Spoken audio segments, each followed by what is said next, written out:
Pak Paulus Bambang, apa kabar? Halo Andi, apa kabar? Wah, dahsyat, luar biasa ini.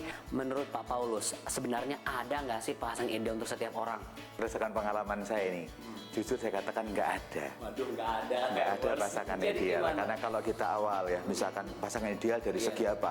Kita lagi psikologi, dia bisa A, saya bisa B, kita matching-matching. Kalau begitu akan jomblo seumur hidup. Jadi kembali kalau kita bicara ideal itu, nggak bisa pakai teori-teori yang seperti itu. Menurut saya, ideal justru bukan pada waktu mulai. Ideal pada waktu proses bersama itulah yang menemukan pasangan ideal. Karena nggak ada manusia sempurna, nobody is perfect.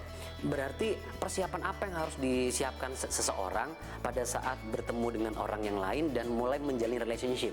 Nah, yang pertama jelas kita selalu minta, karena ini kan komitmen seumur hidup. Betul, komitmen. Nomor satu, kita bicara sama Tuhan. Tuhan, apakah ini pasangan nggak? Apakah pasangan ini, orang ini yang Tuhan peruntukkan kepada kita? Spiritual life is number one tetap ya? Nomor satu, karena kita percaya Tuhan menciptakan kita dengan segala kekuatan dan kelebihannya. Yang kedua, baru kita menggunakan rasio kita. Bagaimana kita bisa mengukur kesetiaan seseorang dari zaman pacaran sampai menikah? Setia itu kita bisa tipu orang lah. Nobody bisa fully kita bilang setia atau tidak. Karena kembali kelihatannya baik, tapi ternyata pikirannya tidak setia, kita nggak bisa tahu.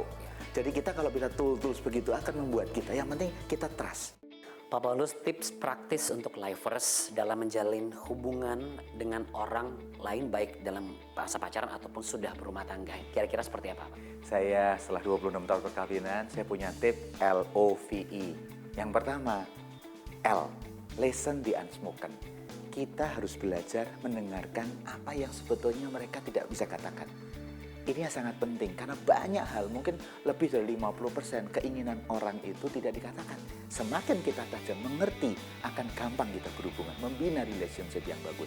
Yang kedua, observe the unseen. Kita bisa melihat apa yang sebetulnya nggak terlihat melalui body language dia, melalui kebutuhannya, melalui apanya. Ini yang harus kita perhatikan betul-betul. Yang ketiga, visualize with passion.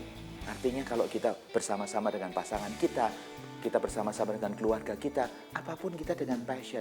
Tinggalkan itu BB, tinggalkan itu pekerjaan, tinggalkan itu hal-hal yang di luar. Karena kita mau menghadirkan diri kita. Sehingga waktu kita jalan-jalan misalkan ke mall apapun, kita bersama dengan anak. Kalau kita melakukan dengan baik, anak kita kerasa, Papa is here.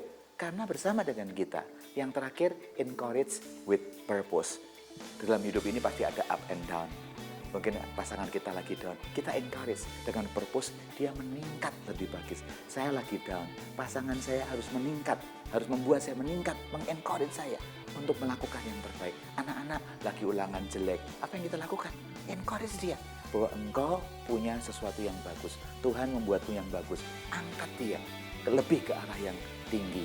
Nah, kalau kita memperhatikan LOVE ini saya dua ini makin tajam, makin ideal, makin bagus untuk kemuliaan nama Tuhan. Jangan pernah memulai segala sesuatu tanpa Tuhan. Dan jangan pernah berpikir untuk berakhir di luar Tuhan. Saya Andi Otniel bersama Pak Paulus Bambang. Terima kasih Andi. Kita kembali ke studio.